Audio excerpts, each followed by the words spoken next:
अगदीच. माझं मन पण आता चमकते, कारण घरातल्या नव्या मुलीची चमक वेगळीच असते नाही. बाळा, मला नेहमी वाटतं माझी मुलगी असती ना तर असेच निवडले असते दागिने तिच्यासाठी. पण तुला बघून वाटतंय देवाने मुलगी दिलीये, फक्त डिलेव्हरी थोडी उशिरा केलीये. आई, तुम्ही असं काही बोलता ना की मन अगदी भरून येतं. बघू हा नेकलेस, किती नीट सॉफ्ट, तरीही किती क्लासी आहे, अगदी तुझ्यासारखा. म्हणजे अति काही नाहीये, पण सौंदर्य फुल ऑन.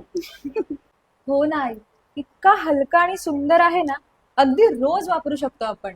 आणि ह्याची चमक तर बघा, कसली भारी आहे ना. अगदीच.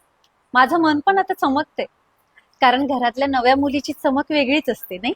आई, तुम्ही आहात ना, तोच माझ्यासाठी खरा दागिना आहे. अगं तू आहेस म्हणून हे दागिने छान दिसत आहेत, नाहीतर नुसते दागिने वाटीत ठेवले तर चमकतील का? ते दागिने घालणारी व्यक्ती त्याला व्हॅल्यू देते. आई, कसला कमाल आहात तुम्ही. चल आता, या डिझाईन्स पण बघ. तुझ्यावर ना अगदी सिनेमातल्या हिरोईन सारख्या दिसतील, आणि इतरांची तर नजरच लागेल तुला.